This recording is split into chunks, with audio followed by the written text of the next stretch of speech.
Abrimos, señoras y señores, la tertulia de este lunes 24 de febrero del año 2020, el lunes de carnaval. Pese a todo y sin mascaritas, aquí se encuentran Pablo Carrasco, buen día. Buen día, ¿no? Son, viste, firmes, disculpando la palabra, pero los dichos hay que decirlo como son. Estamos firmes como Mazarovich, como Solete Transformer. Empezó pisando fuerte. Esos Pablo. dichos de Pablo son increíbles. Sí, pero hay dichos y dichos. Sí, no, tremendo. Bueno, Gabriel también sin mascarita. Sí, yo a esta altura precisaría un hilito nomás, ¿no? Bueno, no, sí, en todo caso, estoy bárbaro. Las máscaras de tertulianos tienen puestas. Yo creo. Tremendo. Juan Pedro Mir, que vuelve a participar de estas discusiones. ¿Qué tal, Juan Pedro? Perfecto, muchas gracias. Y uno que debuta, Daniel Radillo. ¿Qué tal, Daniel? Buen día. ¿Qué tal? Un saludo para toda la audiencia. Los oyentes lo ubican. Él es médico de profesión, Sí. pero lo conocemos sobre todo por su gestión como diputado en los últimos años. Es miembro fundador del Partido Independiente. Efectivamente. Ahora afuera del Parlamento, iniciando una etapa nueva. Sí, la ciudadanía determinó eso, un acto de lucidez. Bueno, vamos a ver qué tal te resulta este otro ámbito de debates. Vamos al primer tema. Después de varias semanas de negociaciones, el Frente Amplio acordó con el gobierno electo que ocupará 34 cargos en entes autónomos, servicios descentralizados y organismos de contralor. Con respecto a la oferta inicial de 33 cargos, la coalición de izquierda ganó un ministro más en la Corte Electoral, consiguió que tuvieran paridad el Frente Amplio y el nuevo oficialismo, consiguió también la posibilidad de representación en Antel y en el Instituto Nacional de Colonización, aunque para ello debió sacrificar los lugares que tenía previstos en UNASEB y en la Comisión Mixta de Puentes Internacionales con Brasil. El entendimiento se logró el viernes al mediodía. Un rato después, el presidente electo Luis Lacalle Pou se expresó a través de Twitter. Puso: como dijimos en campaña electoral, queremos a la oposición representada en los órganos del Estado. Así lo propusimos al Frente Amplio y hoy ya tenemos un acuerdo. Es fundamental tener a la oposición colaborando y controlando al oficialismo. Sin embargo, desde el arranque mismo, desde el momento mismo en que se conocieron los términos del entendimiento, la senadora Lucía Topolansky se mostró molesta con la forma como se dio la negociación. Lo decía hace unos minutos acá en la entrevista central, pero el viernes lo planteaba en estos términos. Bueno, fue una negociación muy desprolija. Hubiera querido unos tiempos más prolijos, un intercambio más de ida y vuelta, pero bueno, capaz que esa es la tónica que habrá que sobrellevar 5 años. ¿Cómo vieron esto? ¿Cómo vieron este resultado, esta negociación? Bueno, hablamos de esto hace si no recuerdo mal, hace 2 semanas, ¿no, Emiliano? Sí. Con Pablo, además. Fue cuando Pablo propuso disolver el Instituto de Colonización, que lo había propuesto en su columna del País. Más, sí. Hay otra propuesta arriba de la mesa que la propia senadora Topolansky mencionaba hace un rato. Una pregunta: ¿hay que legislar sobre cómo se hace esta distribución? Bueno, eso es lo nuevo. Eso es lo nuevo. Yo 2 o 3 cosas para terminar de hablar de eso que es lo nuevo. Primero, creo que en política todo se negocia, ¿no? Es así, pero la propuesta que hace Lucía Topolansky, también Mujica, que me parece interesante de discutir, pero demuestra que igual, porque por ejemplo acá hay 12 cargos que están normados por ley, que no deberían ser discutibles. Lo de la Corte Electoral, lo del Tribunal de Cuentas, y hay cargos de otro poder, que es el Poder Legislativo, que siempre se debería haber negociado. En realidad el Frente Amplio negoció 22 lugares, no 12, porque los otros 12 les correspondía por ley. Sin embargo, a una ley se negocia todo, o sea que tampoco nos da garantías esta misma explicación en eso. Creo que está muy bien que el Frente haya logrado y que se haya conversado estar en el Instituto de Colonización y en Antel. Creo que son 2 lugares centrales, mucho más importantes que con todo respeto, que la Comisión de Puentes con Brasil, ¿no? Sin ningún lugar a dudas. Y me parece que esta negociación le falta una parte. O sea, porque las dificultades de la negociación con el Frente Amplio también expresan las dificultades de la negociación a la interna de la coalición de derecha. No sé si me explico. No. O sea, yo creo que se está conociendo y se va a ver creo que está muy difícil el reparto adentro de la coalición que sostiene el gobierno de la calle Pou. Por eso está más limitada la negociación con el Frente Amplio. Y creo que en la opinión pública, con razón, porque es coalición de gobierno, oposición, se hizo el centro allí, pero me parece que hay patas de esta discusión que tienen que ver con los reclamos de algunos sectores, en particular el Partido Colorado, que es el que lo ha hecho más público, de más y más lugares que han dificultado esta negociación. Pablo, ¿tu primera visión? Sí, primero, este tema del reparto de cargos tiene triste memoria en nuestra tradición, digamos, sobre todo en los gobiernos más previos a la dictadura. Esta era la parte más oscura de las discusiones de los gobiernos, porque realmente era un comercio, digamos, casi desprendido de las capacidades. En este caso yo rescato, digamos, que hay otra madurez en todos lados, ¿no? En el Frente Amplio y en la coalición se nota una preocupación por equipar bien al Uruguay de dirigentes, pero es difícil de entender para los que no estamos en esa cocina, bastante difícil de entender. Sí. ¿De qué estamos hablando? ¿Qué se está discutiendo?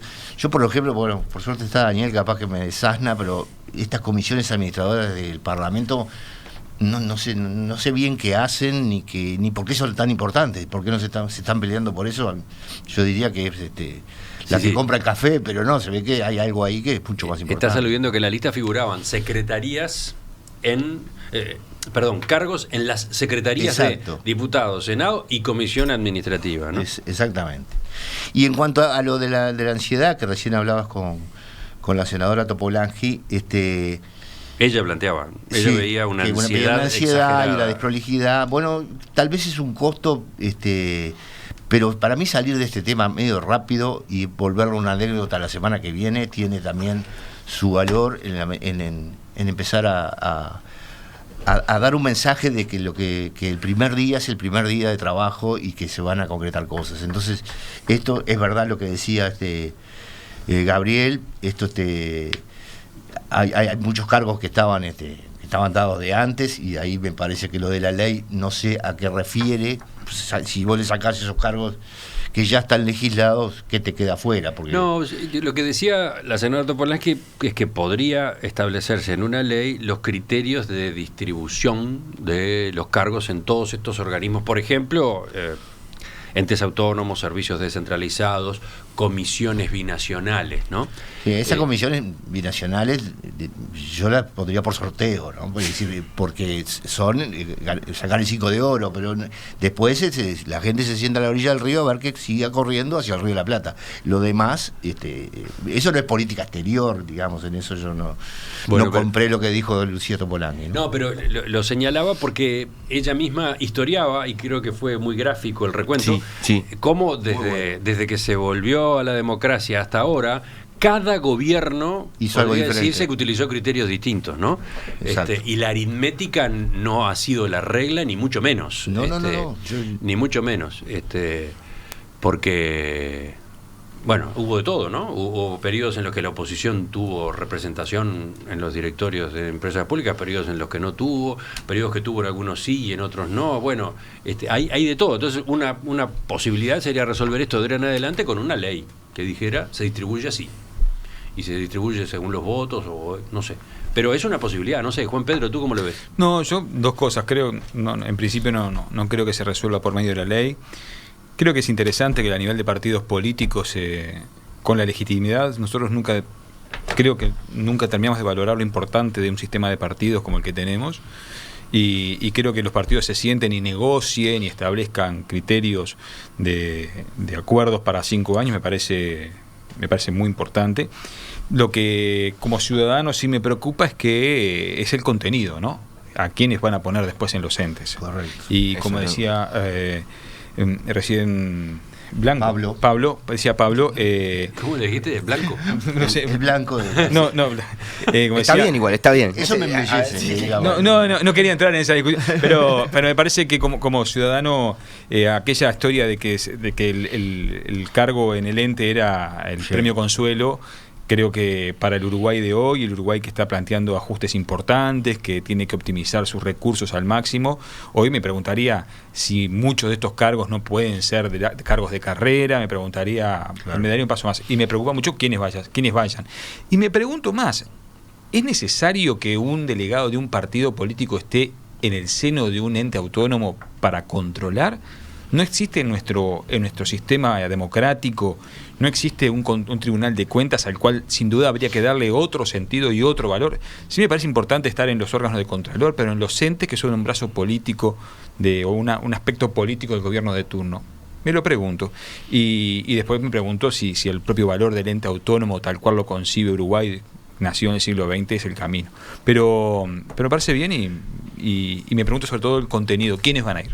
Daniel, otra visión desde la política. Sí, en realidad la coparticipación, porque no es solo control, ¿no? Es más que eso. Yo quiero decir, nosotros participamos, por ejemplo, en el directorio del INAU todos estos años, y no solo nos dedicamos a controlar, me parece que es más que eso, coparticipar. La coparticipación no es la consecuencia obligada de las leyes de la naturaleza.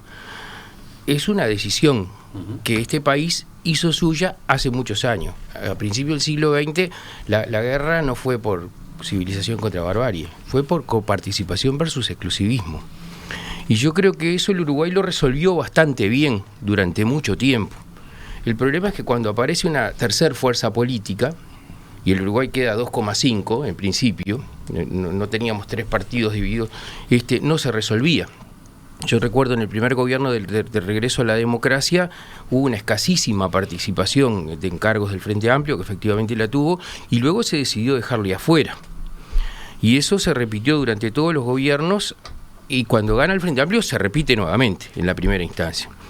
En la primera hay una negociación, pero esa negociación se termina quedando afuera.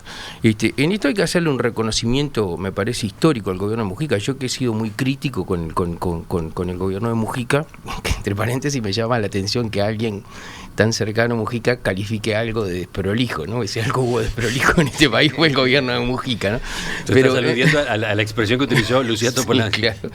Pero en todo caso yo quiero hacerle el reconocimiento, porque ahí cambia la perspectiva, ¿no? Otra vez se entiende que hay que coparticipar. La diferencia sustantiva es que en el siglo XXI coparticipamos sin haber tenido que irse nadie a las cuchillas. Eso me parece una cosa magnífica de este país, un rasgo diferencial del Uruguay. Nosotros lo vivimos habitualmente en la Cámara de Diputados con la elección del presidente de la Cámara. Podrá ser más o menos criticable, pero el presidente de la Cámara de Diputados no siempre es del partido de gobierno. Muchas veces no lo es. De hecho, Luis Lacalle Pou fue presidente de la Cámara de Diputados con un gobierno del Frente Amplio. Lo que pasa es que se hace un acuerdo y se distribuye año a año la presidencia, ¿no? Entre los distintos partidos. Exactamente. Bueno, eso que no está legislado, que no existe ninguna normativa que lo establezca, se hace, es una práctica habitual de este país. Bueno, yo creo que me parece un logro muy importante que los uruguayos hayamos establecido la coparticipación. Nos parezca natural. Estamos discutiendo cómo cuantificamos la coparticipación porque nos parece natural lo compartir. Es más, no nos pareció natural cuando no la hubo. Nos pareció una cosa. Entonces me parece que es, más allá de los números, parece que es una cosa sobre la que tenemos que poner énfasis, una cosa de la que los uruguayos podemos estar orgullosos. Y me parece que eso es lo que quiero poner énfasis. Yo coincido con que es muy importante que haya negociación política, que haya discusión. Creo además que no solo, yo coincido con Radio, no es solo un problema de control. Acá va a haber, claramente, hubo durante los gobiernos del Frente, hubo antes y habrá ahora visiones muy diferentes sobre el papel de los entes, sobre algunas ya están expresadas en el anteproyecto de la ley de urgente consideración. Y creo que está muy bueno que eso se represente. Tenemos una discusión de cómo van a ser, quiénes van a estar. Yo creo que hace muy bien Juan Pablo en decir qué va a pasar ahí, ¿no? Hay ejemplos de todo tipo y color. Uno, si ve ahora algunos ministerios, parece que hay un solo partido que sabe de ese tema, como vivienda. Es muy difícil que los mejores expertos de vivienda solo estén en Cabildo Abierto. Es muy raro, ¿no? O sea, hay algunos signos. No cumplimos la cuota de, Sí, hay algunos de signos Cabildo Abierto. que no ayudan, y no es solo por el caso Cabildo Abierto, es en general, digo, ¿no? Yo tengo otras críticas a Cabildo Abierto más duras que esa.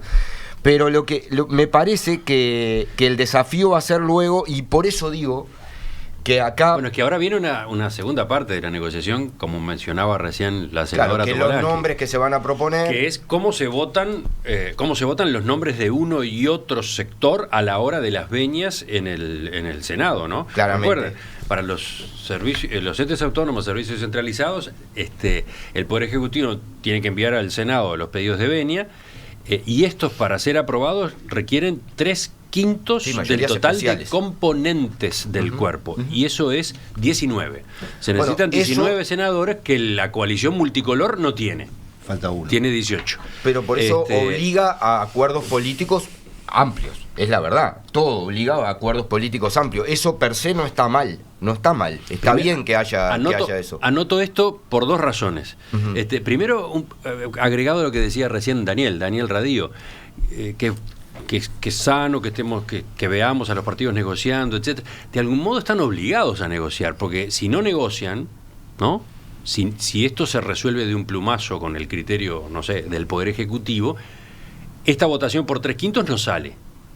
Y por lo tanto hay que esperar que corra el plazo ese de 60 días. Y sale por mayoría. En el cual las veñas pueden llegar a salir por mayoría. Pero es una pérdida de tiempo importante para el Ejecutivo. Ni que hablar para que viene con el criterio de la urgencia en muchos asuntos, ¿no? Entonces, lo menciono como un motivo que lleva a que se negocie o que convenga la negociación, ¿no? Por eso insisto en dos cosas, Emiliano, afirmándome en lo que tú decís. Primero, ya hay disposiciones legales que, como esta que tú estás citando, que obligan marcan determinado marco, y está bien. No sé cuál sería la nueva disposición legal que podría ayudar, pero también es cierto que tiene que ver... yo creo que el criterio que se podría establecer en una ley es... la proporcionalidad pura y dura. Cómo se hace la distribución, las proporciones, ¿no? Pero ahí por eso insisto, tendríamos que separar los organismos que ya están, y que sin embargo fueron parte de esta negociación. Pero en eso que tú señalabas, Emiliano, que no es menor, digo que tiene mucho que ver con el tono también. Yo recuerdo cuando el primer gobierno del Frente Amplio, una parte también de esa negociación fue, por ejemplo, que nosotros tuvimos una corte electoral que reflejaba el Partido Colorado casi como mayoría de la sociedad durante prácticamente un gobierno y medio del FA, porque no hubo acuerdo. Entonces, me parece que este tono, está bueno que este tono se dé en esta conversación. Perdón, y yo mencionaba lo de que todavía falta esta otra parte de la negociación. Ajá.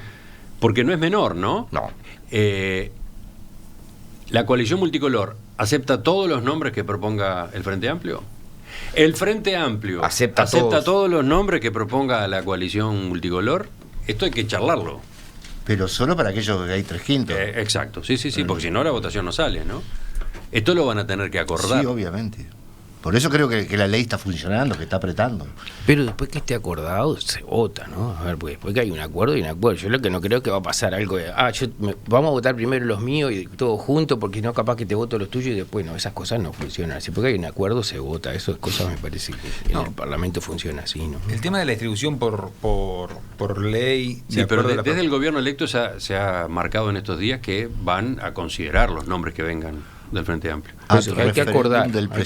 ¿Cómo? Ad referéndum del presidente. Exacto. Fue la frase. Exacto. Entonces no está, con lo que se acordó el viernes, todavía no está todo el paquete resuelto, ¿no? No, a mí lo que me llama la atención es cómo en una supuesta ley de distribución porcentual que se establece, porque puede pasar que una coalición como la que hoy existe, donde hay diferentes porcentajes y diferentes elementos, en un acuerdo determinados partidos terminen en el proceso del gobierno, que son 5 años, se alineen con otros, entonces el Poder Ejecutivo queda en minoría dentro de entes autónomos que pertenecen a la órbita del Poder Ejecutivo. Entonces, me parece que no va por el camino de la legislación, me parece que va por el camino del acuerdo.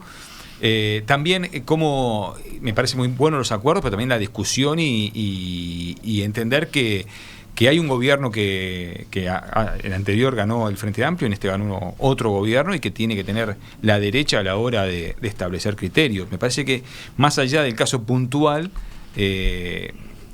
un gobierno que quiera gobernar tiene que tener las herramientas en el distinto del aparato, y después en 5 años la ciudadanía verá, más allá de los controles y la coparticipación, la ciudadanía en 5 años verá si cambia o no cambia. Pero me parece que no ahorcar con la frugalidad y con las confrontaciones políticas que uno se imagina que van a pasar en estos 5 años, ¿no?